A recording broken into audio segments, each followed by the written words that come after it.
What is up, Hawkeye fans? Welcome back. Well, this is our final episode of the off season. I cannot believe that football season is right around the corner, and we have the perfect episode to cap off the off season today. We are interviewing head coach of the women's basketball team, Jensen. This is an episode you do not want to miss. Send it to your friends, send it to your family, and just sit back and enjoy it. This is Talkin' Hawks, the off season, brought to you by Estella's.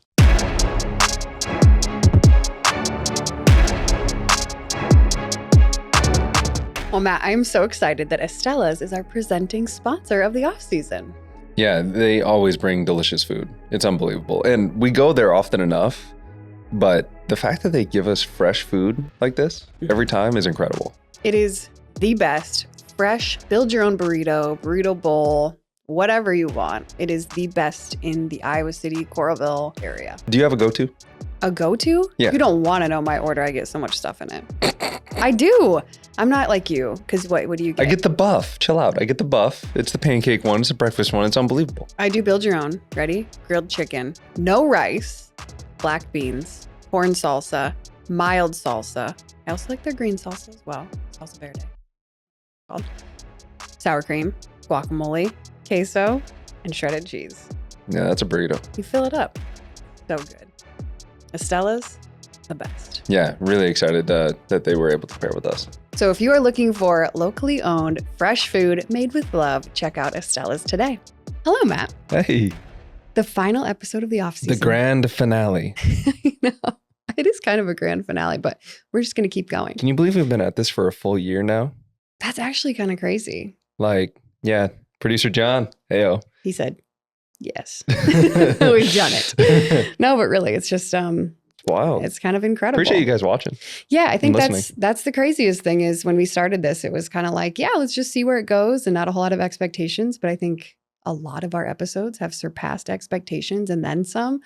I don't know, just thinking about a few of my favorites. Obviously, the one with Cade right before the Big Ten Championship. Perfect timing. It was like the piece de resistance. Like, I mean, it was so the good. Chef's kiss. Just because of the timing of it all. It would have been even better if he hadn't have been injured for a lot of different reasons, because obviously we want to see him play. But on the other hand, too, just with the timing of everything, it would have been so cool. But Tori Taylor from the very first episode. Tori Taylor was our first episode. I mean, what a way to start it all off. You had Cooper and Jay Higgins was great. Jay Higgins was so all good. All of our guests are phenomenal. I mean, really. And then Kate, right before the crossover at Kinnick, Kate Martin. That was amazing. Bella, the Bellamere, the wrestler. And you know what? That one is one that if you haven't like watched it, if you thought, I don't know if I'm interested in that, I'm telling you, the stories is just ridiculous. Like her story in general is, I mean, it's so good. UFC you will not regret and women's wrestling, but yeah, like growing up with jiu-jitsu, like all of it. Yeah, Frank, her dad, like growing up in that household with like violence is just the first. I mean, I left and I called everybody I like cared about and was like, listen, you have to listen to this episode. It's so good. Anyway, I mean, we've just had so many awesome student athletes that I think people have gotten to really get to know and get to know a different side of them that maybe hasn't been told. So even if they are the star athlete, right? Like seeing a different side of Tori Taylor, like, yes, you get the media side of it. Yes, you get the marketing side of it when it comes to the athletic department. All of that is great. Then also getting to get to know them on a personal level, I think was really the goal of this podcast. And hopefully we're living up to that goal and achieving it. But today, Jensen, I mean, really. It's going to be great. I can't believe she came on. I'm not going to lie. I sent the email and I was like, I don't know. We'll see. I sent it. We'll see what happens. And it happened. Somehow we got here. Unbelievable. Yeah. And she's just so great. Okay. What else? I mean, there's not a whole lot to report. We're in July. We're getting up to the point where we're going to be in fall camp for football. I mean, everything's kind of winding down. Women's basketball is back at practice. I'm assuming wrestling is in their new facility and they're getting after it, all the things. I guess there's a couple announcements that we can talk about. Ben Keeter is officially moving with wrestling for this next year. But we talked about that We did talk about that last time? Yeah, we did. And then Spencer is making it to the Olympics. That's right, we did talk about that. Incredible. We have some track athletes that are also going qualifiers for the Olympics. That's amazing. And Caitlin Clark, the first ever rookie in the WNBA to get a triple-double. There's been a lot of rookies in that league. A lot of rookies. So that's pretty incredible and super fun to watch. It's one of those things where you're like, wow, that's amazing. And then you also see the stat line and you're like, I kind of expected that from her. You know what I mean? Like, it's so wild. And even when she was in college, we used to talk about like, she kind of had an off night and she still had a double-double. Or I was going to say she still walked away with like 21 points. You're like, is she okay? But like other players, you're like, 21 points. Wow. It's actually really good. And talk about scoring. Jensen, certified scorer. Literally. Triple digits in a game. Crazy. Triple digits in a game. We'll get into that when we get to our interview. And if you haven't caught on yet, we've already recorded the interview and now we're recording this part of it. Just happens like that sometimes.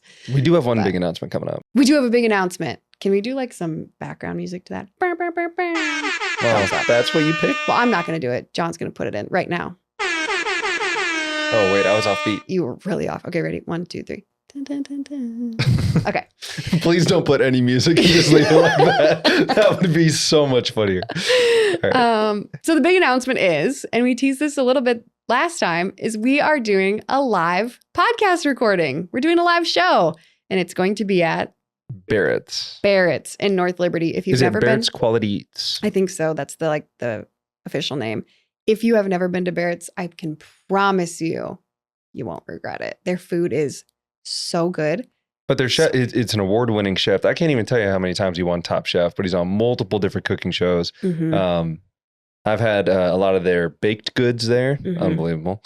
Yeah, and their lunch and dinner food is so good. So let me just give you the rundown of what this live show is going to look like. So mark your calendars, August 24th. There will be very limited seats, okay? Like we did our best to make the most of the space, but it's going to be pretty limited. Mm-hmm. It's our first live show, okay? We don't want to go too big. So we're going to have heavy appetizers. There's going to be cocktail. They've got a bar there as well. Talking Hocktail. That's the name of it. I came up with it on the spot. We're going to do a live recording, have some incredible guests. We're not going to give that away quite yet. But yeah, mark your calendars. August 24th, it will be a ticketed event. And it'll be like at tables because there's obviously going to be food. So we want to have that opportunity too to be able to sit down and eat. But yes, so essentially it's like you just get to come and watch us record an episode. So it's not going to be like, it's like a show where we're like, it is a show and it's not. Yeah. I mean, either way, if you love the show, if you have been listening for this entire year, we would love for you to be there. We're going to have some, like I said, incredible athletes, an opportunity for you guys to meet them and get some really cool stuff on your way out as well. I'm just going to leave it at that. And really good food. And really good food. We will keep you in the loop as the tickets come out. And there's an opportunity to purchase those. So make sure you are following us on social media. That's going to be one of the biggest things. So Facebook, Instagram. Do we have Twitter? Yeah, we have Twitter. We have Twitter. TikTok? No, totally. We have Twitter. We're doing a lot of our stuff. Thanks, John and Matthew. Talking Hawks Pod. It's not that funny. I'm sorry. The loud breathing in the back is John laughing still. But yeah, you got to follow us on all the social media channels because that's where we're going to have the link posted where you can purchase those tickets. Like I said, it's going to be a very limited amount of people. So you want to get on that right away. And we're also definitely going to have some merch there. So I'm just saying. And oh, that's not the time. Oh, sorry. You can do it here. The most exciting part of this and the thing that it means the most to me is obviously the opportunity to get like fans of the podcast and people that love Hawkeye sports in the same room. But also it's not just going to be benefiting us and benefiting the podcast and benefiting the fans, but also benefiting one of my very favorite charities. And that is No Foot Too Small. If you don't know what No Foot Too Small is, I would love for you to be there just so you can hear Robin, the founder. Her name is Robin Boudreau. She's the founder of No Foot Too Small. Hear her explain exactly what they do because it goes beyond a lot of my understanding as well. But essentially, they're just a massive nonprofit that supports families that deal with infant and pregnancy loss. And so if somebody is affected by that, if you've been affected by that, this definitely would be something that would help you and your family. And they just do a ton of different things. And, I don't know, it's just... They turn something that's unbelievably tragic and help ease that as they went through it themselves. Yeah. So they're able to take something that was tragic, unfathomable, tragic, and yet is able to pay it forward to everybody else. And so we really like giving to that kind of cause. Yeah, absolutely. And if you just want to look at more of what they're about and what exactly they do and everything else, you can look that up. No Foot Too Small is the charity. And if you're going to be there, Robin's also going to be there to explain a little bit more about, exactly what they do and how they benefit the community and across the state, really. It's not just here. And they're also in like Nebraska and Wisconsin. I mean, anyway, incredible charity that we're super excited to be giving to. And so, yeah, all proceeds are going to go to No Foot Too Small. So that's another reason we're super pumped about the live show. Dun, dun, dun. Sorry. Yeah, so that's the big announcement for today. And what better day to announce that than when Jensen's going to be on the podcast? Can't think of a better time. Okay. Too much. Overused. But okay, you could do it twice. Yeah, Barrett's in North Liberty is where that's going to be. So hope to see a lot of you there. And I don't think there's anything else. I think you just need to get to the interview. I think you're right. Now I'm rambling at this point. So yeah, let's go. Let's do it. Did you know that Iowa City Tire does more than tires? I mean, yeah, they've been servicing vehicles in the corridor for like 40 years. Okay, but did you know that before someone had to tell you? No. No, I didn't. Well, check out how they're doing things in a very different way at Iowa City Tire and Service. Where service actually comes first. Call 319-338-5401. Need a new roof, gutter, or siding in Eastern Iowa? Call JB Roofing, a local and reliable roofer with over 20 years of experience. They do one roof at a time, unlike others who juggle multiple projects and cut corners. They also serve a 45-mile radius around Kelowna and can help you with any insurance claims. Don't wait. Call 319-656-ROOF or visit their website, jbroofingkelowna.com, for a free estimate. JB Roofing, the small town roofer you can trust. All right. Well, Hawkeye fans, as we said, this is the final episode of our off season. And what better way to end it than with a bang? We've got the new head women's basketball coach at the University of Iowa. Please welcome Jan Jensen. Jan, how are you? I'm doing well. I feel like I'm spinning. Well, in a good way, though, in a really good way. But it seems like the spring's been a blur, but all great. 100%. Even just going back and forth, trying to figure out your schedule to even get you in this seat right now. I was like, man, I don't know how she does it. Yeah. It has been just a lot of unique opportunities, certainly flying around watching our Hawkeyes in the WNBA, but that's been kind of work related. Hasn't been just the fun. You go visit with some of the obviously GMs and whatnot, but then just the team and some of the different publicity, because it's rather unique. I'm old, but yet new, right? Been here 24 years, but in a different role, a different title. But I just feel like I remember seeing Lisa Bluder, who will forever be, my goat, our goat, had a lot of meetings, I felt, and now I get it. It just seems like it's one big meeting. It seems like on some days, but it's been really, really great. Do you ever get in a meeting and you're like, this could have been an email, guys? Yes, many. I was going to say probably definitely. And no offense to anybody I've just met with. Oh, man. Well, typically with our student athletes that come in, you're actually our very first coach that we've had in here. So this is quite the finale we got going here already. There we go. Awesome. But typically we just like to start way back at the beginning. I know we could probably You don't have to use the word way back. I got well, kind of. Thank you. Thank you. I appreciate that. That's right. But usually we just start like that with our student athletes. And I know we could probably spend like an hour and a half just starting right now or just starting 2 years ago on those 2 national championship runs. But I do want to start, back when you were a kid and kind of what it was like growing up. What sports were you involved in? What did that look like for you? Well, I think the beauty of way back then, in a way, and also growing up in a smaller community, you could play all the things and you could do all the things. And it took everybody to really be a part of all the things. And I'm very grateful for that because I had a class of 26 and I was in speech and drama. I was in plays, played all the sports that were offered. So summer softball was still that in Iowa. And then fall volleyball, winter basketball, and spring track and field. I had the same coach for 3 out of the 4. Oh, wow. So then it was kind of easy, he was the basketball coach and he knew that was my favorite as well. But it was fun to go through the seasons. I feel like now you don't get all the seasons for very long, especially in a sports town. I used to think like our sports town, we have so many great athletes that, have their families raised here, and you got these D1ers that are starting so young, but I think it's everywhere.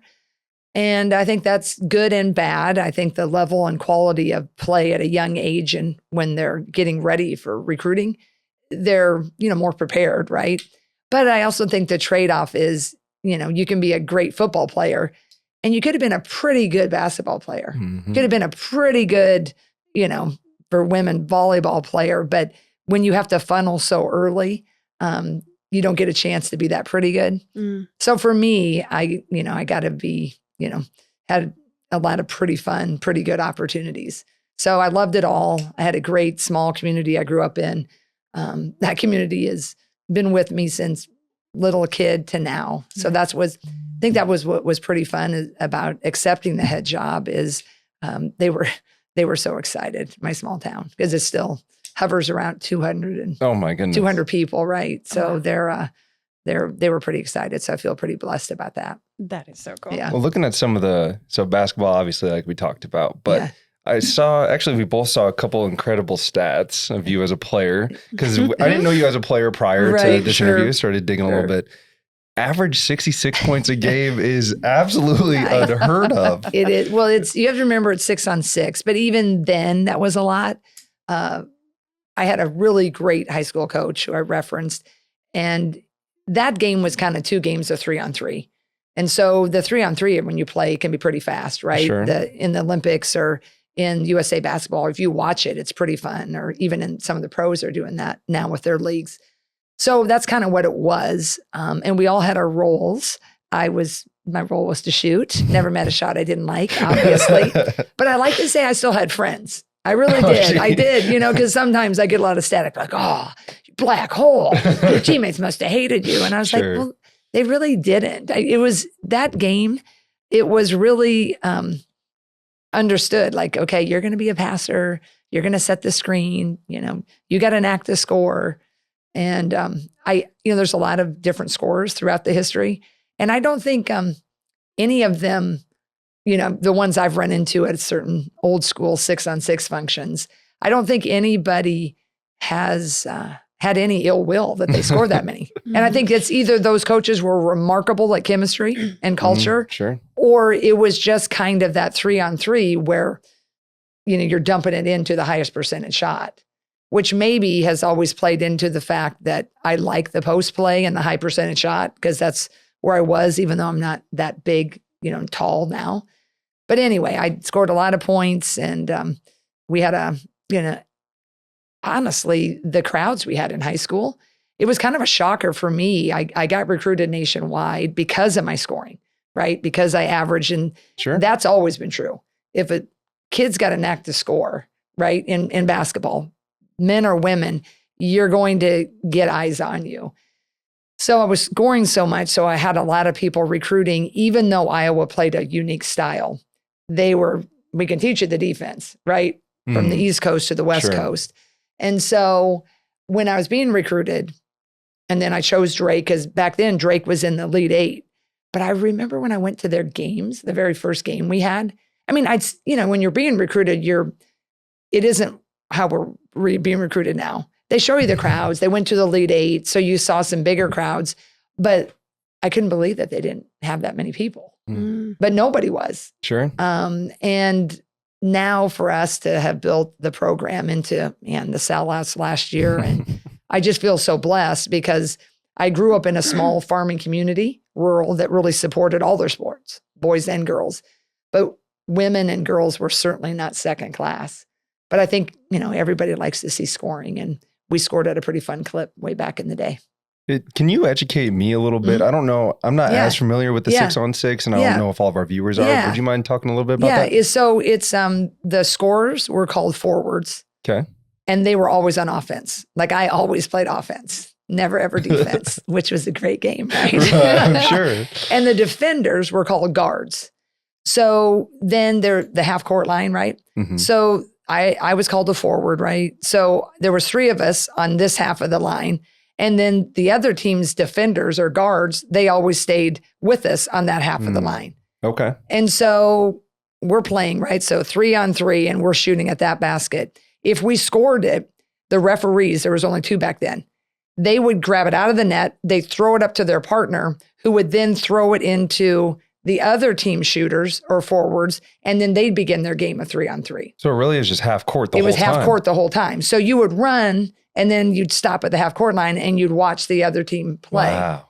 So if the other team's forwards were going against my defenders, the shooters are forwards, the defenders are guards. So if they missed it and our team would block out and get the rebound just like you would in the game today, everybody only had 2 dribbles to advance it to the other side. So if you didn't make it, the refs didn't touch it. If you made it, the refs would grab it out of bounds, throw it up, and that's why the points could be faster, right? If you missed it, then if you got the offensive rebound, you put it in again, right? But if the defense got it, the guards, they would have 2 dribbles to try to advance it. They dribble up to the half court line and then they drop it off to one of their teammates or the shooters. If they couldn't get it there in 2 dribbles, they throw it backwards. Then your teammate would get 2 dribbles. So when you finally throw it over the half court line, then you began that 3-on-3 game again. But we only, as scorers, everybody, an offensive player or defensive player, you can dribble more than twice. So you got pretty good at stretching out your dribble. So it's not nearly as fast or as athletic as it is now, but it was certainly skilled and you were very efficient. So we would do so many layup drills from you get the ball at the half and you kind of rip it through. And then if your defense wasn't in front of you, you would just pound that ball, 2 big long dribbles, get as close as you could to the other hoop, right? If you get stopped, you'd pass it. But then, I was the post player, so I was in the lane. So then you just have different sets, right? That kind of where someone would be at the 3-point line, someone would be at the free throw, different screen and plays, but it was really quick. So it was either if you made it, and we made it a lot, right? So that's why the pass and pace was fast. And the other teams, it's just kind of how it is now. And smaller, you could really roll. Some teams weren't that good, but some, you had 3 or 4 that were decent. But a couple of good 6-on-6 teams, they were fun. I mean, the girls' state tournament at Des Moines, it was for about a period of probably, I'd say, the 1950s to the 80s, you couldn't get a ticket for the championship game. Wow. The organizer, his name was Wayne Cooley. He was a little bit Barnum and Bailey, right? Trying to really make a buck. But in the process, he fell in love with what he coined the Iowa girl and really made the fanfare and made it a huge deal, much bigger than what the boys were getting. And it just became this thing. And it was a different game. And you would have, how we've had Iowa football season ticket holders for, generations. Same thing. When I became a coach and was recruiting at Drake, that was my first stop. And I love Drake as a player for college. I would run into fans, women, they played 6-on-6. It was their 40th year of season tickets. So it was really a major deal for the state. And then lawsuits happened in the mid 80s because the girls who were shooters weren't shooters. Defenders are like, hey, I'm not getting a scholarship. Oh, right? Sure. Because you had to have someone play the defender, right? And they started to really realize, well, wait, I'm not getting a fair shake. Totally. So finally, Wayne Cooley, he realized he probably wasn't going to win it. So then it all shifted. The big schools, Cedar Rapids, Des Moines, they all went to 5-on-5 in probably 85, 87. But by 93, it was law. And so that was the last year of 6-on-6.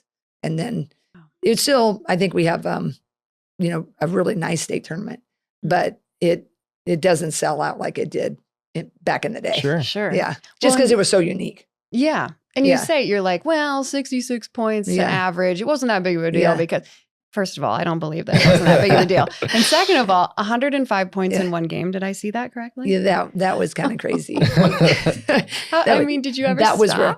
Well, it was weird. I had, knock on wood, I'd only been injured the only one time in my career. I had really ripped my ankle badly my senior year. Mm-hmm. And I was leading the state in scoring and we were rolling. So I missed about 6-7 weeks. So I missed the last, right up until like the tournaments. Sure. And then that was, I think, the second game of playoffs. And we were just really hot. I mean, we won. Like, I had a lot of points, but we probably won like 130s or 40s. So other people did score, right? Because it was fast. Yeah.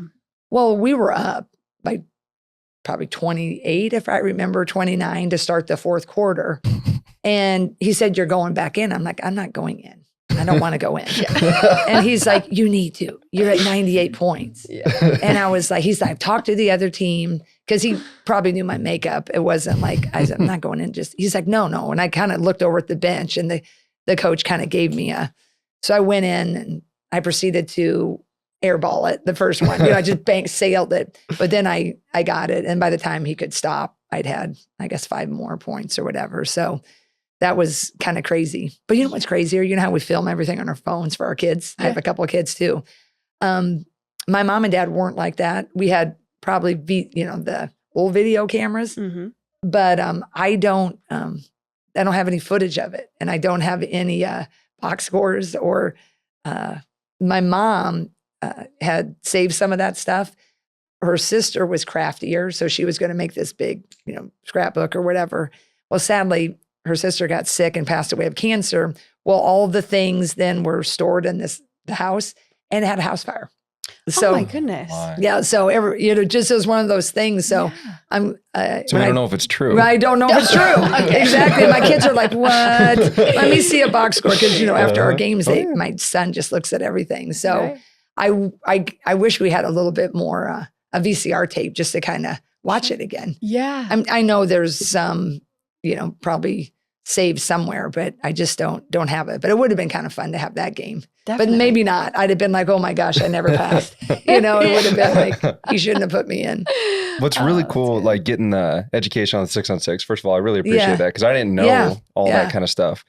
But hearing like that's what you grew up playing, obviously basketball's evolved a lot. Yeah. But seeing as like, okay, we know our bigs don't dribble a ton. I think Monica went the entire Big Ten tournament, maybe dribbling once. Yep. But being able to utilize that and the pace that we play with, knowing that we pretty much do what the refs were doing there with our pace of play and kicking it up, like seeing that, and it still goes with the foundation that you were originally set with, I think is really cool. Yeah, I think there is something to that because Lisa played 6-on-6, Lisa Bluder, Jenny Fitzgerald, and we, coached together for all those years. Mm-hmm. And all of us are pretty offensive minded, right?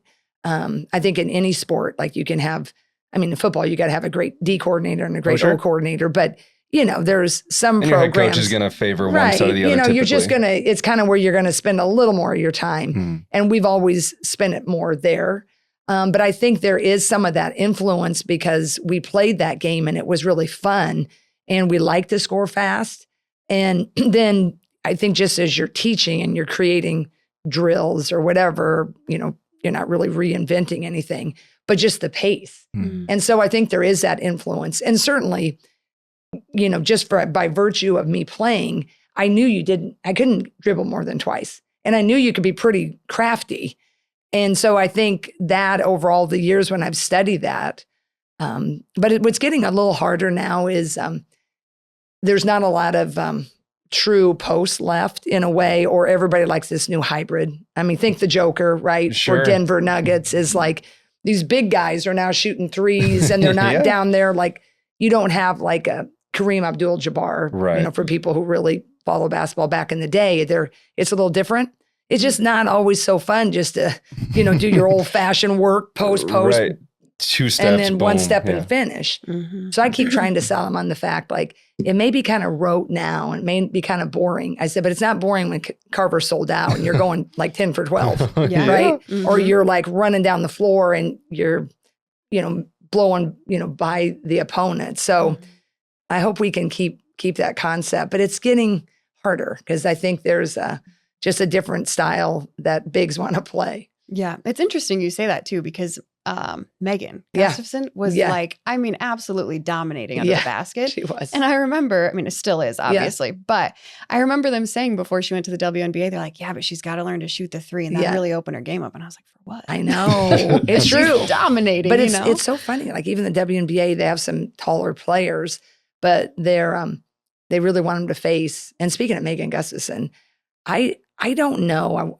Someday in my free time, I want to research men's side too.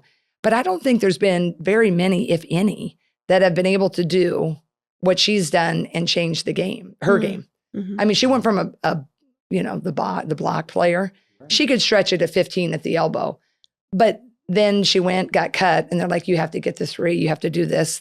Okay. She hired her trainer, talked to, us a little bit, and just kept trying to recreate her game. And now all of a sudden she's morphed into this facing the basket player. And she's backing up arguably in the women's game, the best player in the world, Asia Wilson. And that's a kid from a class of 11 that dominated here.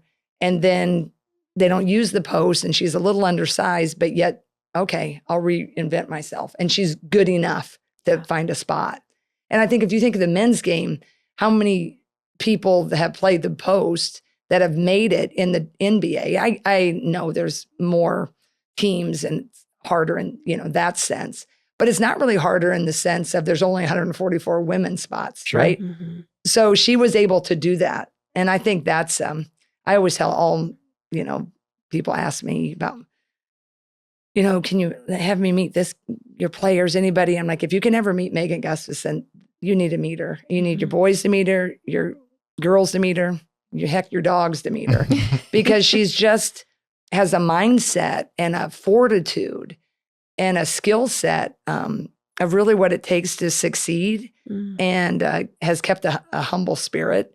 I just can't say enough about her. She's just fantastic. To be able to completely change like that speaks to her coachability, but also speaks to I'll do what I can to help a team. Obviously the belief in herself that she can perform, but then to say, okay, well, I'll add this to my game because I'm going to go help a team. And like you said, one of the better players in the WNBA and she's playing. It's crazy. And I think that perspective, what I really admire too is she was it, right? She was it right before NIL, because player like her now with the NILs, maybe, it takes a certain personality to really get Gatorades like Caitlin Clark has.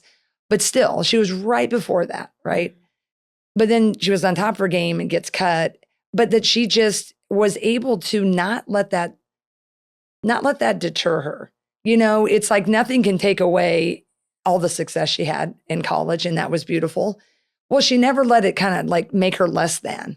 She really gets that basketball is what she does, but it's not who she is. And I think that's such a major aspect that I try to impact on our players because they all want to be great. Yeah.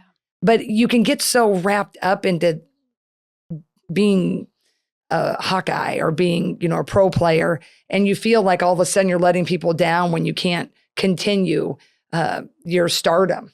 Or, you're a player that, you're working your tail off, but a freshman comes in and they're better. And all of a sudden, you can let it spin you and you feel less than, it's not as fun. You don't feel like you're as good. People don't, maybe your attitude starts to take a nosedive.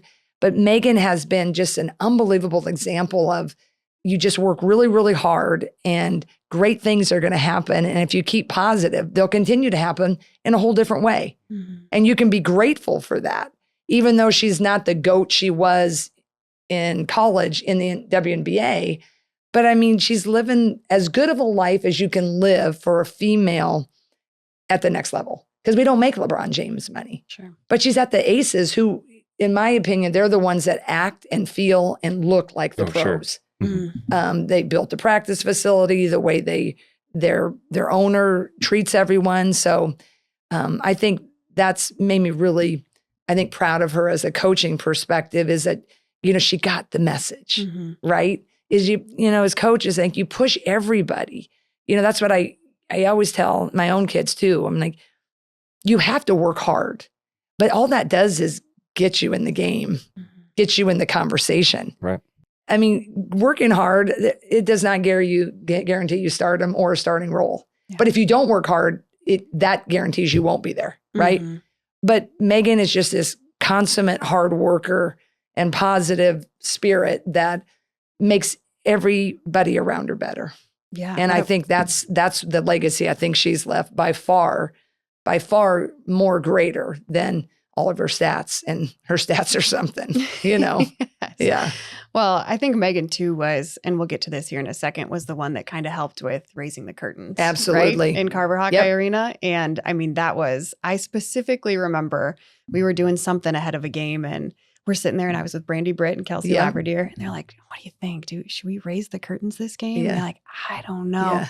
And they did. And people showed up. Yeah. And it was absolutely incredible. And just to say, in the past, I've only been here this will be my 9th year. Right. And in the past 8 years, I've been able to see that transformation of the black curtains down. We've got the season ticket holders, maybe a few, here and there. And then all of a sudden, this place is sold out, standing room only. And you've got people probably sneaking in, right? Like, I mean, it is absolutely it has been a ride, really. It just, it's been pretty incredible how the Iowa faithful, the ones who have been there in day one, those old time season ticket holders, but then they've welcomed the new, right? Mm-hmm. And we have new people, Megan's added them, kind of started with Sam Logic back in the mid 15s. Yep. She was our first round draft pick. And then we got Megan. And then after Megan, we got Kathleen Doyle. And then we got certainly Caitlin and company and so many other great players with them. But yeah, seeing those curtains go up, or when we saw them go up, was pretty special. Now the consistency of which they, have to be up. And from what I've heard, season tickets, are holding, which I just feel so grateful about, that people are, sticking with us. And, it's not lost on me. I mean, I saw someone on the recruiting road, you know how it is. Recruiting, it's always cutthroat. So one of my buddies, they're like, do you realize how difficult your job is? And I said, well, I'm well aware. I go, but I mean, every time you graduate Megan, you can be like, oh, we're never going to get another great player. And we got Caitlin, right? So Caitlin, I mean, she's amazing. Mm-hmm. But I think those of us in sport, you played, right, is in college sports. We're used to, you get 4 years typically. With COVID now we got 5. Unfortunately, with some injuries, you might get, 4.5, 5. But I think our fan base understands that Caitlin and that time frame was a special orbit. Oh, right? Absolutely. And I feel like they're going to respect that and love that, but they're excited about, I think, what this program has always represented. If were with us early and we kind of kept building it, I think that chemistry and that culture and that fun, and then the better players we were able to acquire, it always remained. Now we were playing a little higher level, but the fist pointing, the hugs, the high fives, that was just that consistency. So now more eyes were on it. And it's like, hey, that's fun to watch. Mm-hmm. I want to cheer for that. Mm-hmm. And that's what I think our charge is, those of us who, have remained, is we want to just keep that formula. Mm-hmm. And every now and then you get a kid like a Caitlin. And that's rare. I mean, in my opinion, Caitlin is Michael, is Kobe. There's a lot of great players. Jason Tatum, right, for the Celtics, right? I'm using men's references because there's a few more people who can reference GOATs that are men, because we're still new in our infancy of, Caitlin Clark's, Diana Taurasi's, Sue Bird's. Right. There's a few of them. And there's a lot of great players, but those rare ones, boy, they don't come around very often. I mean, look how great North Carolina's men's program is. But when you think of it, it's Michael, right? There's one Michael. And there's a lot of the great ones, no disrespect to them. But I just feel like our fan base gets it. We were happy we had it. And now we're excited to see what these new freshmen are going to do, and what this, transfer from Villanova is going to be. And that makes me happy. I really sense that. I feel like the fans are with us. And they understand that it's difficult, like my buddy said. But it's, there's that old quote too, if it was easy, then everybody would want to do it. And everybody could do it. But that's the part of what makes it great is when it is a challenge and you figure out a slightly different formula. Well, I think there's two things there. First one is, I mean, you've been a part of the foundation for the last 24 years, so you already understand what's there, right? Lisa helped you, well, Bluder's bunch. Yes, right. Which we got to figure out what the next one's going to be. Jensen's what.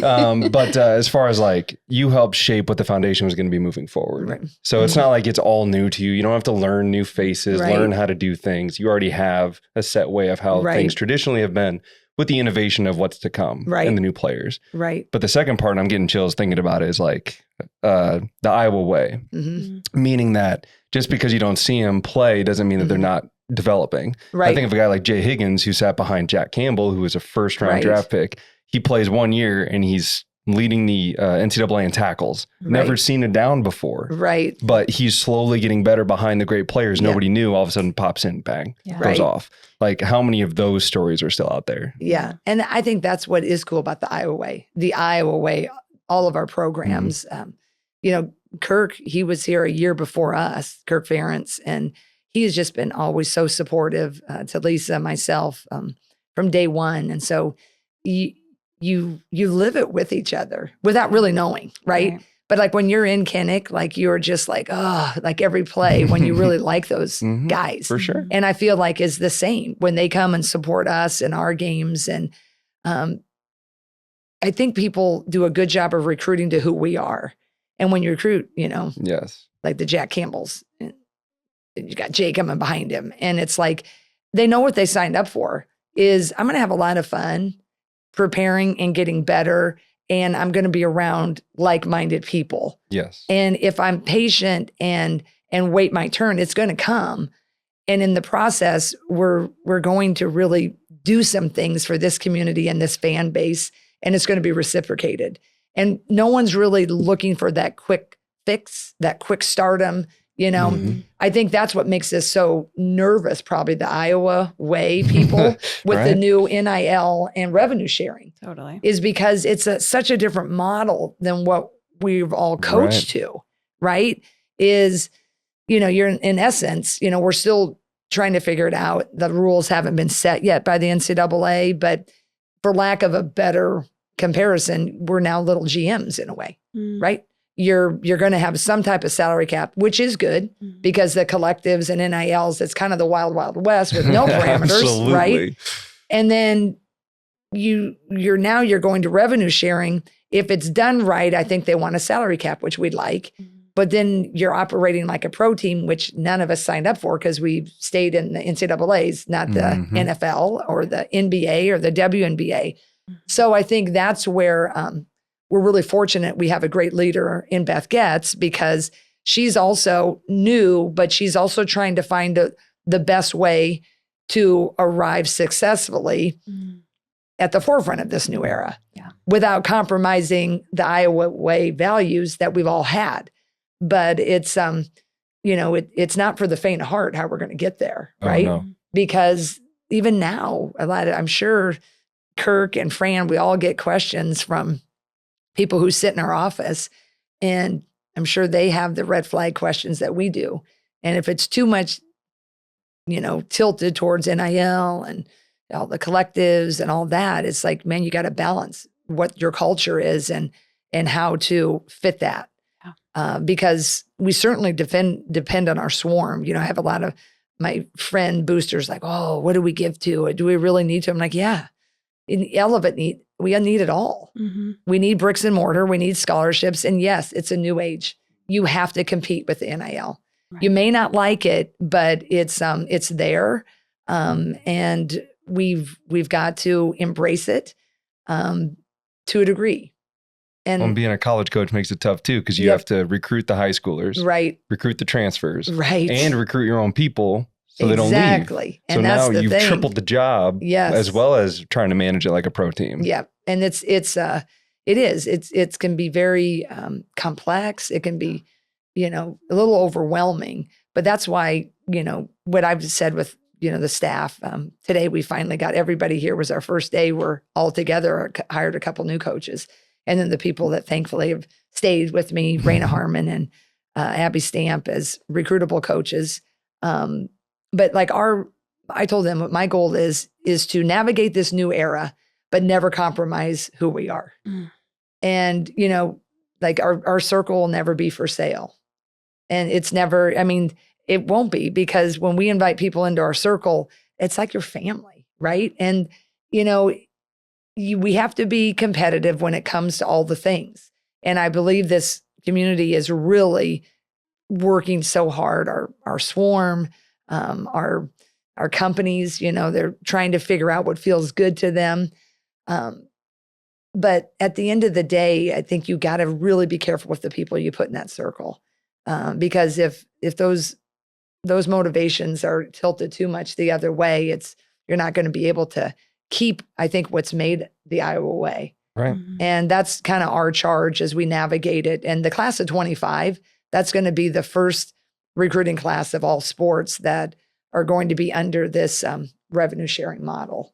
But the NCAA is still, we're trying to, not there, we're underneath them, figure out, what those parameters are going to be.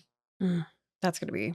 Yeah. That's it's going to be, it's going to be a lot. But yeah. I feel like I said, I think Beth's got a great handle on it. And we just, I think we just got to go easy into it and try to figure it out as best we can. But I think if we all stick to who we are and, are able to, utilize the NILs effectively, but not be the sole purpose. Right. I think at the end of the day, we're going to keep still attracting the same people. Yeah.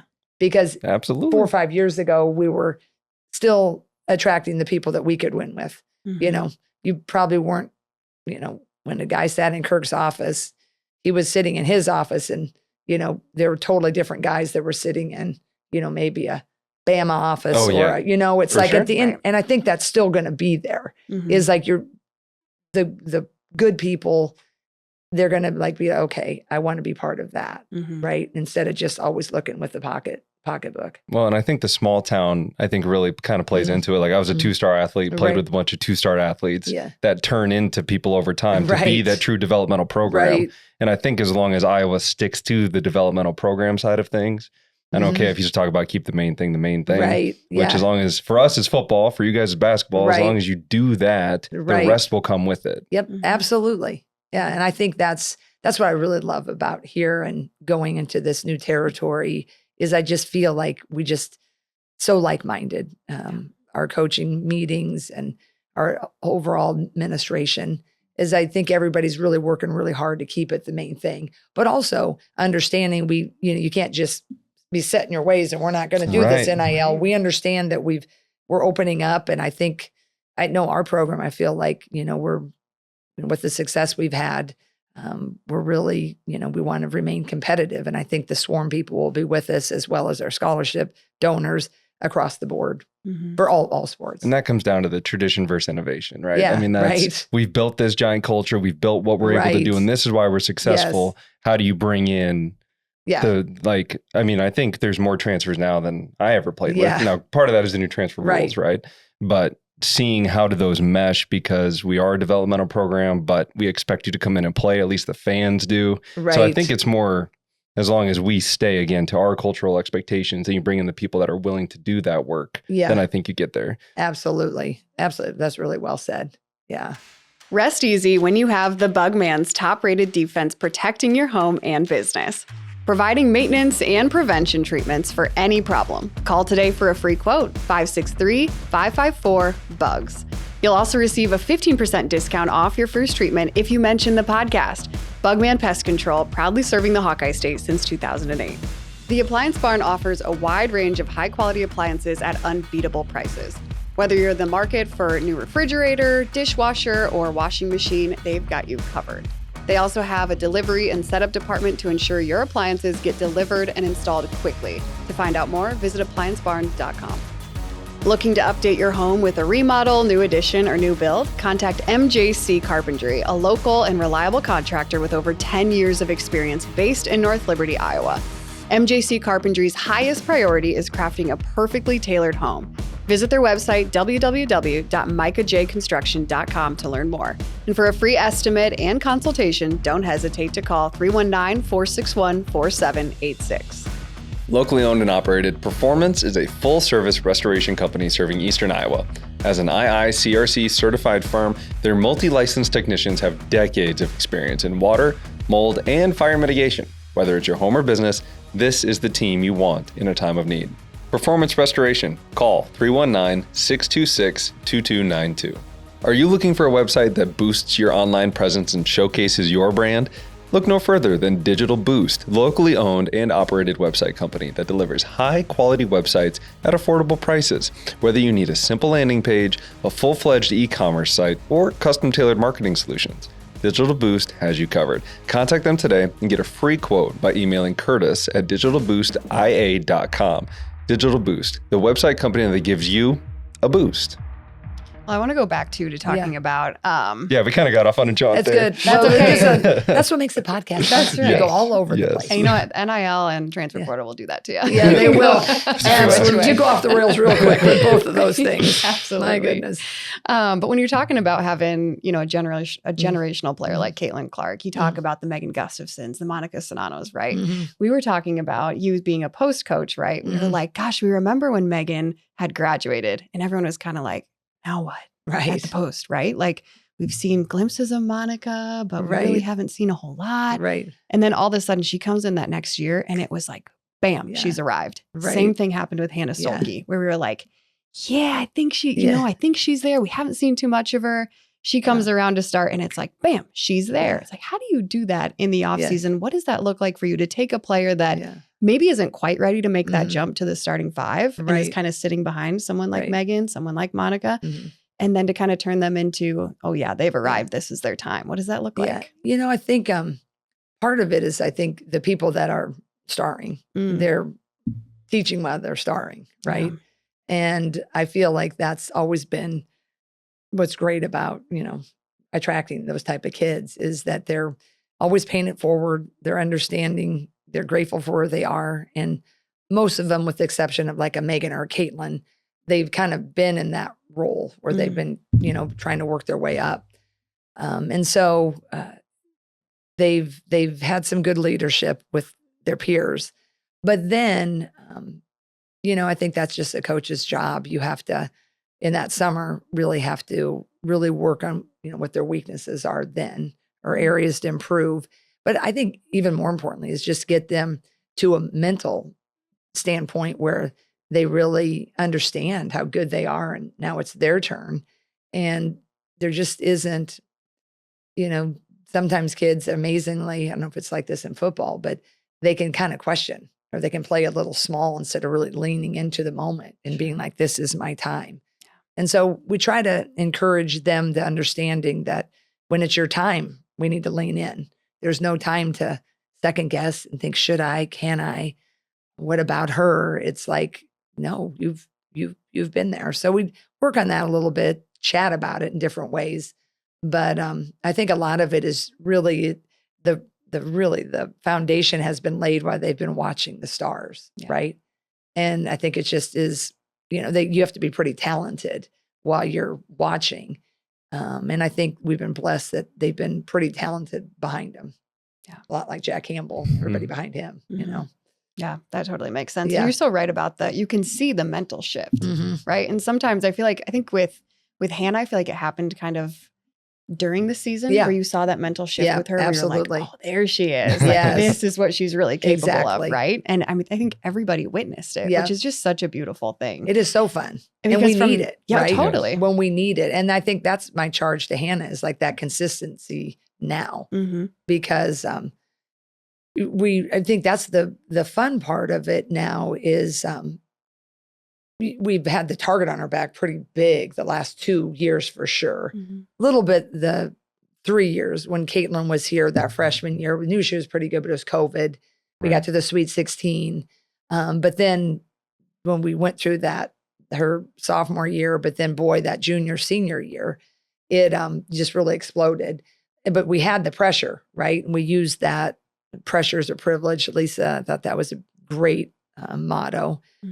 And now for these guys, now they're, there's a lot more like, well, they're not going to be any good, like, oh, can they really do it? And I think I'm hopeful now that'll be kind of a fun new angle of which to motivate them. Right.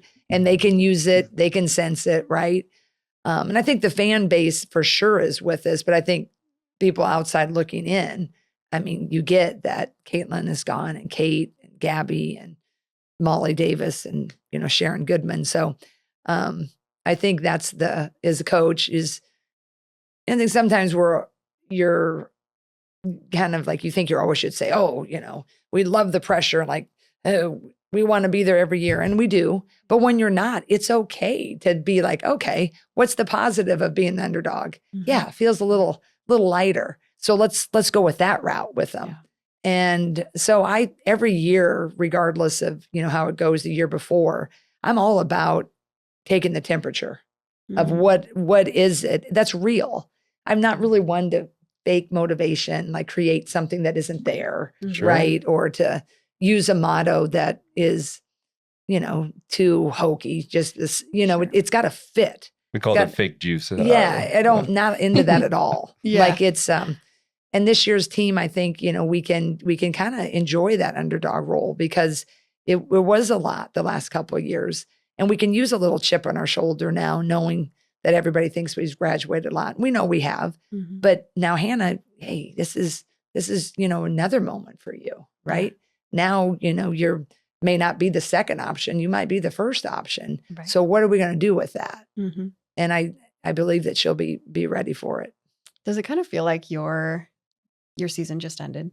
The national, so like much. You were just in the national is crazy. championship Yeah, game. it does. And it now does. you're going to turn around and, like you said, you have all your coaches in one place now. I'm sure you've had some practices in place. I mean, plenty of practices. Yeah, you've got the whole team on now. They're all moved in. Yeah, the freshmen and everything. Yeah, it's like here we go again. Yeah, it is. It's really kind of amazing how quickly it turns over, right? Because we're playing. It's so fun to get to play at the very last. Back to back. Usually you can go your whole career and you don't get to go to a Rose Bowl or you don't get to go to that championship game, and we got to do it back to back. And then, but the rest of the country, where you're, resting and kind of getting your feet underneath you, they've already had a spring workouts, right? Yeah. So we obviously gave them off the April, and then May they graduate and, go home for a bit. But yeah, we've had 8 practices now. So it's, it's all forward thinking now. That's so crazy. Yeah, it is. It's crazy. So so you've got 2 kids, ages. Jack, our son, is 16. He'll be 17 in a month. And our daughter, Janie, is 13. Oh my goodness. So when you had Jack, where were you in your career when you he Jack? Was, we were kind of the Sam Logic era had begun. Okay. Right. So he was kind of on the scenes where we started, to really have some national success. And he's my little, I think he's a future GM in the making. I think he just loves all things stats, and he can tell you about every trade that's happening in every sport, I swear. So he can probably tell you every score of the Sam Logic games too. He's got that type of math. So that's been fun. And then of course, Janie, she was born 3 years later. Yeah. So they've really, any Hawkeye coach, they'll tell you your kids have that backstage pass to magic, right? Yep. Get to be around Carver, get to go to all the Saturday football games, all the baseball, whatever it is. It's just the Hawkeyes it's a magical, I think, upbringing for the kids. So I feel really, really blessed about that. It was funny. I saw Janie at, I think it was when College Game Day was in. And I had her and a couple of her cousins. Oh, yeah, you did. Up on the Jumbotron with me. And we're talking and stuff. And of course, I know, like, oh, they're all Kate's cousins, And I say, you look a lot like Kate. Yeah. And Julie, your wife, goes, that's Janie. Right. I was like, no. And I was totally embarrassed, but I was like, she grew up like, I know, in a snapshot. that last year. And you'll face that too. It's just all of a sudden they go from little guys, little babies to a little toddler. And then all of a sudden they're a little boy. Yeah. And then you do that stage. And then all of a sudden they go into a dude. My little Jack turned into a dude, right? Yeah. And Janie's now this young woman that's like, what? It goes fast. It totally caught me off guard. It is. But I'm sure people have told you this, but every stage is a blast. But I remember it was kind of sad when the Passy State pacifier was over, like, oh, they're getting. Oh, sure. But one of my friends said, yeah, I know, but the next stage is cooler. And then after that, it's cool. She's like, you just appreciate everything. And it's true. Even the teenage years, they can be challenging in some spots.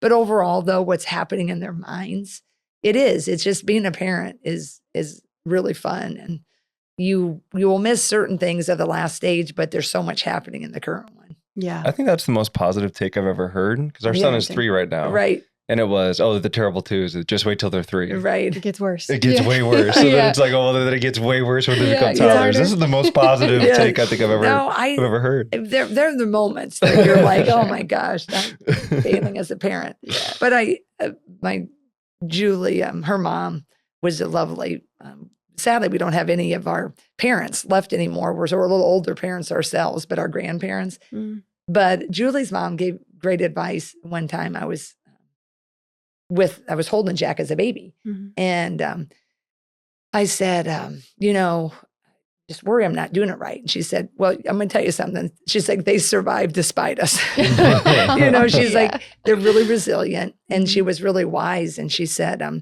which you guys know, a lot of people say this, but when you have a kid, you never know such joy, but you really never know such sorrow.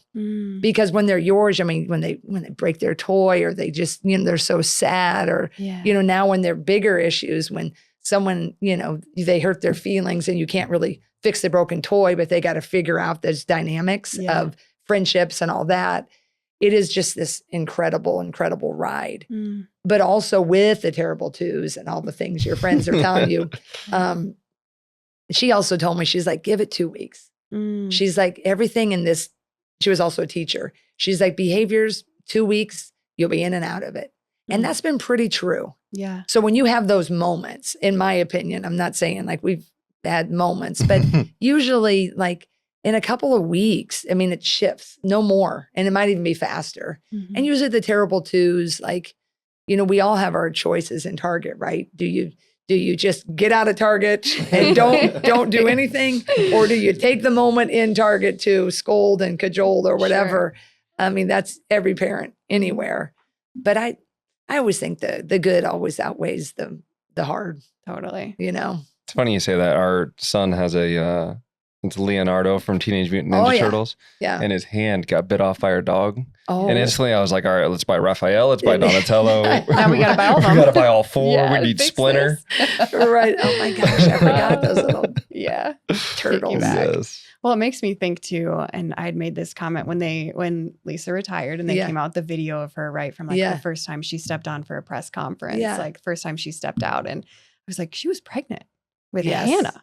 When she first took the job, and she was like pretty pregnant. Very pregnant. And I was like, Matt, you wouldn't catch me taking a new job. I know. I tell you what, she was way, because that was Emma. Hannah was 3 or 4. Oh, that was But Emma was, Oh my goodness. But she did that press conference so majorly. That was crazy. So insane. Yeah. I just don't know how she did that. Yeah. Wow. And you've been with her for a very long time. Yeah. She coached you. Yep.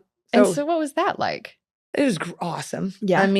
She was the one coach that got me into coaching. Mm-hmm. She just, the way she did it, she was a player's coach, and so many fun things. It was my senior year. So when you have the senior year and you got a coaching change, that's not so fun, right? Sure. You're like, what if she doesn't like me? What if we don't like her, the senior class? But she was really great. And she was so much different than our previous coach, just in the way she kind of handled the wins and the losses. I learned a lot from the other coach too, but Lisa's style I really resonated with, and she just made everything pretty enjoyable, even the hard times. And so we had that relationship started, and then she liked to score, and I was a scorer. Yeah, and I was leading Drake in scoring even prior, but that got even more so. It was almost 30 points a game. I read something crazy. I didn't mean to bring the stat up, but the fact that it was fun. I did. Matt brought the stat up. I brought that But it was fun. We had our roles again, and then I got to go overseas. We didn't have the WNBA, so we did. I played in Germany. She was pivotal in that. Came back. I was going to be just a GA. I did not want to coach. I wanted to actually be I had a great mentor at Drake. His name was Don Adams, and he was vice president of student affairs.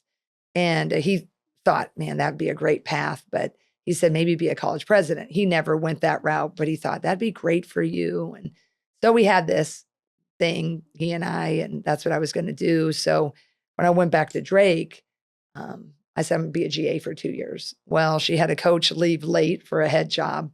She had a pool of candidates, didn't like him. So she asked administration if she could take a chance on me. And I was never a GA. I went right into an assistant coach.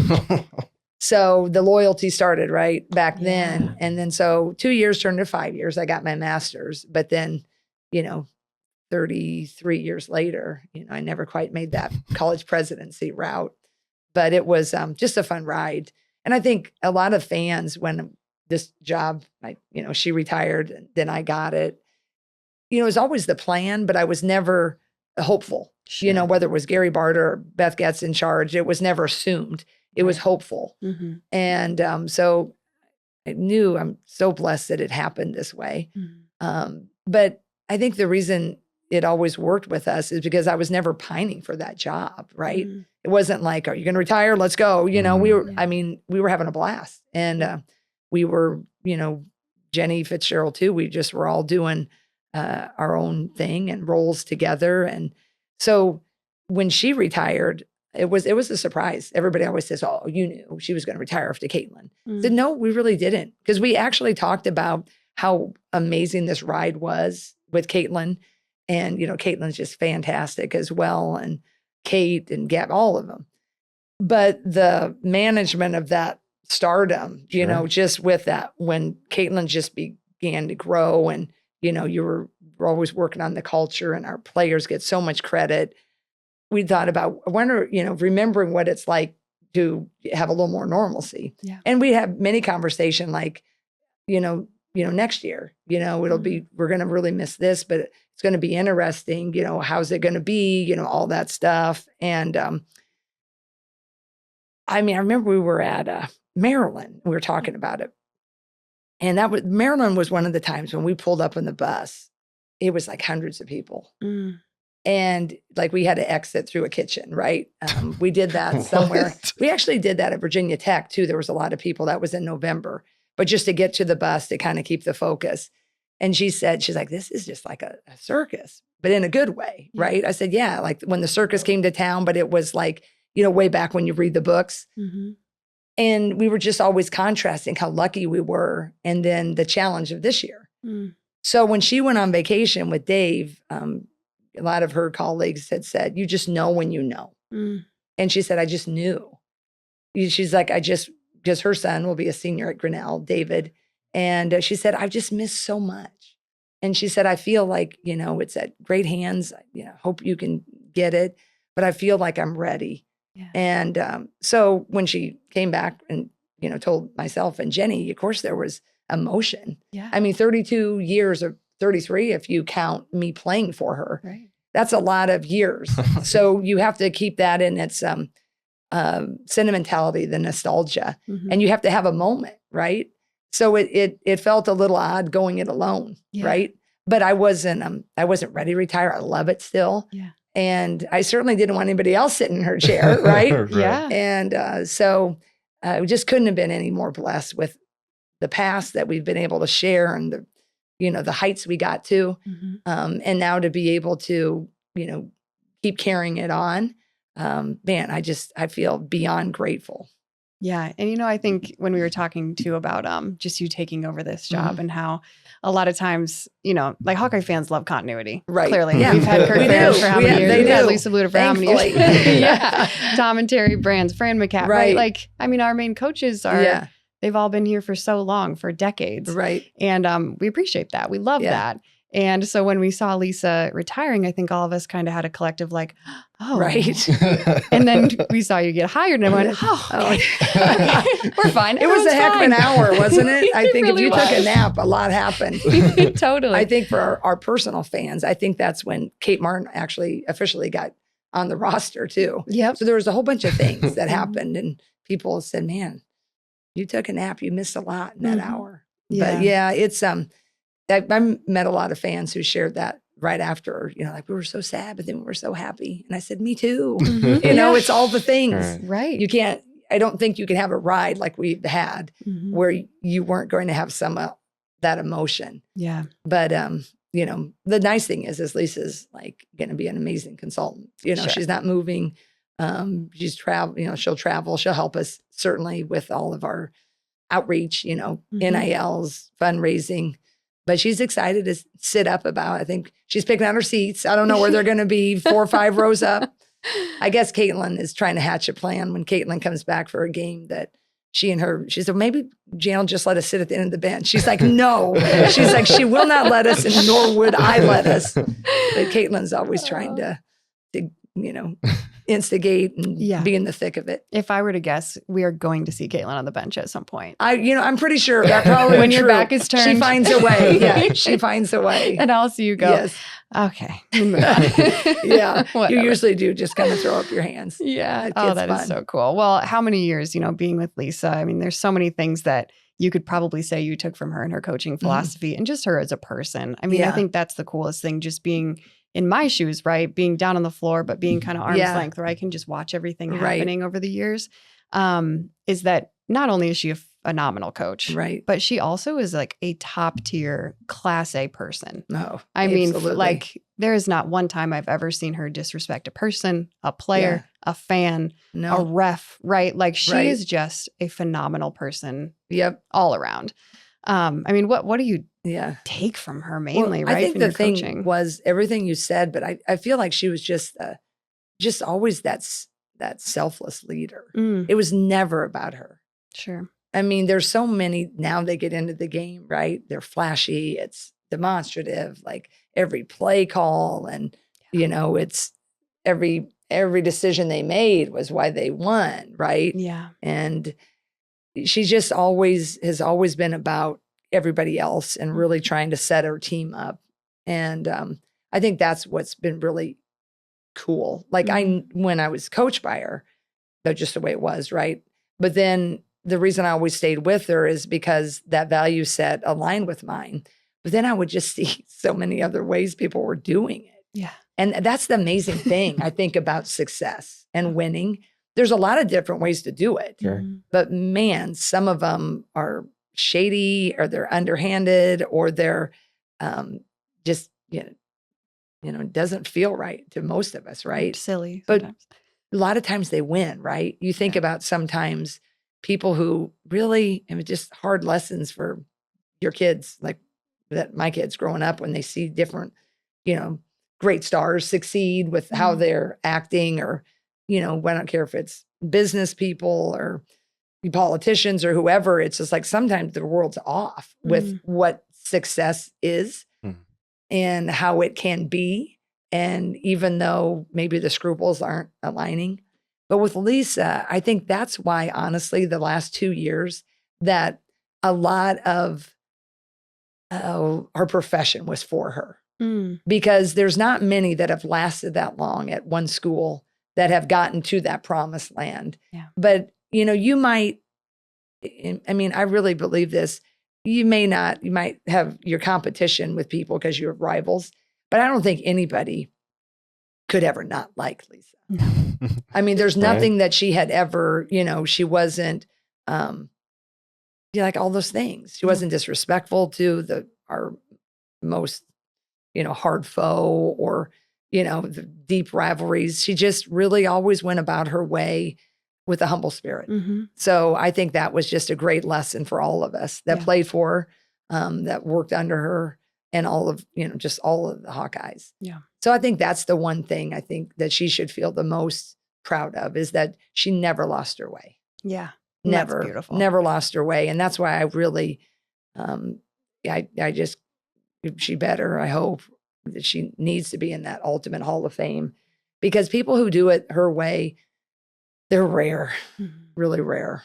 So I'm really fortunate that I got to learn from her, but that she, obviously through it all became one of my best friends too. Absolutely. Yeah. When you knew Lisa was mad, she would go over and grab her cup of water, take a sip, and then just set it down. And you always knew, like, something was going to happen. She was washing something down. Something was going to happen. She's mad. And I think she always morphed with the times. And I think I talked with her about this. I think the where she was at in her career and getting at Caitlin, I think that's why she was great with Caitlin. Yeah. And I think her and Caitlin just had this amazing relationship. I mean, it wasn't always easy. I mean, she kicked her out of practice and I gave her a tea and one of those things, but there was that mutual respect and true love. And they're really wired very much the same in their competitive spirit. But when Lisa was younger, a little more spitfire and like, really a lot more intense as, all the years of which you have experiences to manage people and coach people and know which buttons to press. I think that it was just the right time for us to be able to get Caitlin. And I think, Lisa's temperament and her value, just set of experiences really helped, Caitlin become all that she could be here. Yeah. And that was really fun to see their relationship also blossom. So it just, I think it was a perfect time when I look back now on her retiring. It would have been great to win it, right? It would have been, I so wish that would have happened. But boy, when you get there, I mean, that you're on that rung of the ladder, your hands on it. And it's rare. And I think there was a lot that we won even more so than that maybe that ultimate title. And the architect of that was certainly Lisa. And she was, tremendous. I think winning and success are subjective to a point, right? Unlike, well, how do you actually define success? Yeah, true. And really if it's off the court, it seems like the values that, I mean, I've only seen a little bit. I haven't been to as many games. Usually I'm watching the kids while she's there. Right. But like being able to hear these things and like when Laura gets to interview Lisa, things like that. I mean, that kind of stuff is what I would consider to be success. Absolutely. And to pass on that kind of success. And you went on earlier, you were talking about that you're trying to bestow that on your athletes, which is kind of the main point of like, when you're done, like that doesn't define you as a person moving forward. Right. I went through it with myself when I was done playing football. It's like, well, now I'm not in front of 77,000 people. Do I matter? But that's not my true value. Right. And to continue to put that towards the student athletes, I think is the major thing. And if Lisa started that and you were part of that foundation, I'm excited to continue to see that forward too. Yeah. And I feel like, that's what I'm hoping for and working towards every day. But I think that's kind of the cornerstone of who we are.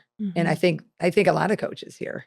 I think your coach with Kirk. And I just think that we all start out with a bigger understanding. As much as we know our jobs depend on championships and success, we also know that what you all become in 40 years is really the measure of what we did with the time we had. Absolutely. With these bright young minds that have families. Most of you are certainly guardians that are entrusting you guys to us. And I think that's what I love the most about Iowa. It's very finite time too. It is. Like 4 or 5 years. It goes fast. And you want to do it right while you're here as a player and as a coach. You want to make sure that you're helping, set you up for, all the positive steps that you can take. The hard thing as a coach, you do have to make some of the hard decisions, right? That you can only start 5, right? You can only, but those are also lessons within that if you do it right, you'll have minimal transfers and there'll still be a lot to be proud of and grateful for, even if you don't star or start. And I think that's, to me, where a lot of the energy should go, needs to go, when you're really trying to build an all-encompassing program, is that everybody does matter. The media may not, they don't have time to, cover everybody, but we know, and we should all really celebrate their value. And along with that, like hearing you earlier saying Coach Bluder would give her teas and all that kind of stuff, like that also speaks to the relationship that you have with Caitlin, because tough love and hard feelings are going to be part of it. Right. And if you can dish that out knowing that, okay, I probably deserved it. Right. Versus coach hates me. Like those are two very different mindsets too. And it's incumbent upon the relationship you have with the coach. And that's where I think that was able to, they struck that balance. I mean, there's always moments, right? Of course. I mean, but overall, I think that Caitlin always understood, even though she didn't always like it, right?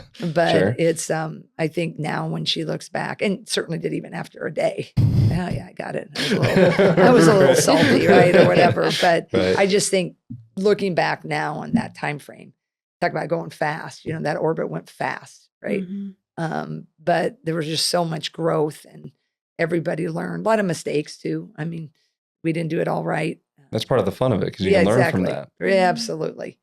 And it was like a dream this whole past 24 years, and it went fast. I can't believe that. We're talking about way back, Laura. Sorry. That's how we started. It's all good. It's all good. But actually, kind of going back to where we started, we always kind of like to bring up youth sports when we're talking to any of our student athletes, anybody that comes on here, just because we've got small kids, obviously, and we're just seeing, how times are changing with youth sports. There's a lot of specialization very early. Very early. And you talked about, you played every sport, and a lot of, almost all of our student athletes say they played every single sport until they got to maybe their junior year, their sophomore year, something like that. And then I decided, well, basketball really was my thing. So I pursued that, right? Right. When you look at youth sports, like, what are kind of your thoughts on the way things are going? And also kind of on top of that, we always talk about identity too. Right. And how when you're specializing so early, oh, I'm a softball player. Right. Oh, I'm a basketball player. I'm a football Right. player, that kind of thing. And we always say too, like, sports is a lesson. It's not life. It's a life lesson, right? Yeah. So anyway, just kind of encompassing all of that, like, what are your thoughts on kind of where youth sports are right now? And with your kids too, how have you kind of approached that? Yeah. Well, I mean, I think youth sports are out of whack, and you'll soon find that you will. I remember it hit me. Jack was in 4th grade, and his AAU program, they were practicing at 9 to 11 on a Sunday morning. Oh my goodness. An hour away. And I was like, it's a Sunday morning. And so I emailed and said, is there no way we can back this up? Because we like our Sunday school. And so then we did get it backed up for a season, but then it just is a train. And it's just like, then, they couldn't, because you can't get gym space. And then when you're little, you got to hear. So as much as they'd like to, and then you soon become part of the problem, right? Because you can't get enough of parents to say, we're not going to do that. Yeah. Right. We're not going to go to this tournament. Like, that's 6 hours away and we're 10. Right. Because everybody's like, you're kind of drinking the Kool-Aid. We got to go. We got to play different people. I'm like, we don't, in my opinion, you don't need to play that different people yet. Right. Sure. So you just kind of have to, I think, your kids lead you, right? I really believe that our kids lead us, and you'll see their interest and their excitement. And then if they're really so fired up and they love it, you'll kind of want to go with that. But if they're, I got a baseball practice after basketball, and I'm, supposed to go, hit golf balls, like, all of a sudden I think if you're listening and you're watching, all of a sudden you'll be like, oh, this needs to be a little bit more fun, right? Yeah. I have to versus I get to. Yes, right? yes. And I do think that the kids lead you, but they can't lead you when you're 4th graders. That's when they get a little bit older. And then I just kind of saw how our kids kind of were and what they were into. But I think that I would just stay on a fun little friends team as long as you can. Some of my son's favorite years were just his buddies and some of our friends that we knew we'd play in a North Liberty rec league. They made their own little uniforms, Oh, wow. but they just had fun. But then it clips over, because then it's like, so-and-so, he's now bigger. And then you think, and I'm not saying it's wrong, but well, now he wants to go play because this team, they need a big guy, right? Sure. So then it goes, right? So whatever you can do, I think, as parents, my advice would be hold on to the fun little Monday nights, and, train a little bit maybe. But if they get good enough, I'm going to tell you, we're going to find them. Yeah. I'm going to tell you, when people say, well, you need to go, because if you don't go to this team and you don't move up, If they got you're it, going to they be got like, it. if you're good, we will find you. You can play on a local AAU team, and you can. If your kid loves it and they want to drive and they want to go for that team, they'll lead you. Yeah. But I think as parents, don't get nervous if your kid's just kind of having fun. Just kind of let them keep having fun. And if you're seeing that he's looking really good for a certain sport, you can wait until, I thought you said someone of your friends said, yeah, right, they started to specialize in high school. Sure, yeah. I think you can wait if they're, and you'll know. But I think it's hard. I'm not criticizing anybody else's journey. Right. I'm talking about mine. And my kids, they're not D1ers, right? So I think it's hard if you've got a D1, right? You got a kid that's like, but I think regardless of that, don't drink the Kool-Aid. Don't like whether they're D1 or they're not D1, let them lead you. Let them see what's fun. And if they like it all, stretch it. And if they really are D1 and good, they will be found. Yeah. They will be found. We had Spencer on and he said his dad made him go out, Spencer Lee, sorry. Yeah. But you haven't checked out that episode, go check it out. But he came on and he was like, my dad made me do things other than wrestling. So I craved it when it was wrestling time. Yeah. That's another great thing. Absolutely. And I just think the well balanced like that, whether you get them to crave it or I think it's good muscle, differentiation. Different cultures, even. Yes, cultures. And usually, unless maybe it's a small school, sure. You usually have a different role, right? If you're the man in wrestling, which Spencer would be, right? Right. And maybe he was really good at track, but there was another guy that won more golds at the state track meet, right? So Spencer was a little bit, he wasn't the man in all of it, maybe. Sure. But it's like you're getting more experiences of like, okay, he's the star, I'm a role player here, or I'm solid here, I'm great at that. But your mind is being taxed in different ways. And I'm sure there's a counter argument. If he would have just wrestled, all the time, would he have had different moves? I don't know wrestling that well, but my thinking is stretching the mind, the body, the different movements that, for girls, let them play volleyball. They're using this hitting, they're not, they're more maybe lateral with volleyball, but it's not the same planting and cutting all the time as you are in basketball. It's just it's just different enough where I think it's be fun to play them both as long as you can. And I like their mindsets are different. The games are so different. Right. They're both great. The momentum can be so exciting in volleyball, but it's just a different feel than that constant up and down pace of basketball. So I'm all for spreading it out. And I do think kids lead you though, for the most part. Yeah. On the topic of Spencer, his dad actually made him do cross country. Can you Did he imagine? really? He's like, what, 5'4"? Oh my gosh. It's like, It's a lot of steps. Think of a typical cross country my runner is probably gosh. like, 5'11", Yes. 6 foot. He's like, I took so many more steps than everyone else. I was like, that's kind of incredible. That probably helped his mentality, right? Yep, endurance, all of that. But okay, we're going to kind of finish up with this. And this is a topic we always like to bring up too. And it's a little more taboo and I don't think as much in sports anymore.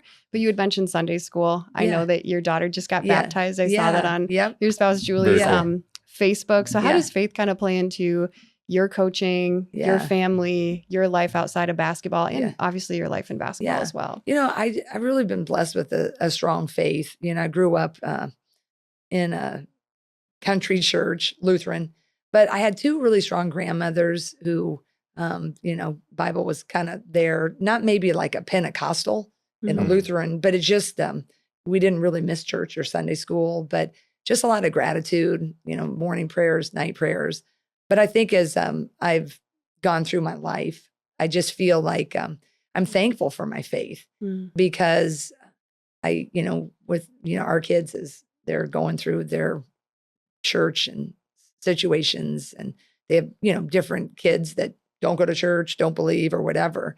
And I just always tell them, like I said, what's so great about faith, if you can't really explain it, but it's always there. And I said, there's going to come a time, like right now, you don't know when it's going to be. I mean, life's just going to take you to your knees. And we've been pretty fortunate. Like I have some dear friends that, their kids are battling a cancer or whatever. I said, faith just kind of builds us up, but to have that security that when the good times are good, we're so thankful they are. And when the hard times come, you have this faith to uplift you. And I've just kind of lived my life that way. And part of it, I'm just mind blown. I mean, I've been so blessed. I think I've said since I was in college, if God would take me tomorrow, I don't think that I couldn't have had it any better. And I've just really believed that because I don't really ever think I'm the smartest or the best at this, that, or the other, but God has given me these amazing opportunities and put me around amazing people. And I think that, I'd like to, every step I go in life, I think my faith continues to grow is I just hope that I use my opportunities to do good. I want to win so much, yes, and I want to, impact lives, but I'd like to, make sure that, God gets the glory for giving me these opportunities, but just do everything for good. And I think my faith has always really been my foundation. It helps me weather, the easy storms, basketball and football games. They're our livelihood, but at the end of the day, they're not exactly life and death, even though we can all feel like it, right? Mm-hmm. Yeah. And so my faith, I just feel like I've just been so blessed, and I just have a confidence. I know, God's really blessed me with this opportunity, and I know that He's got it. And whether I hope it's used for greatness, right? Yeah. But I know that whatever it is, I'm here for a heck of a reason. So I just want to do good with the time I have in this particular role. Yeah.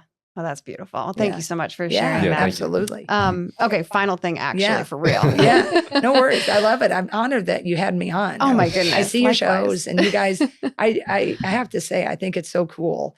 Like Hawkeyes, that you're stay in this community and you continue to impact.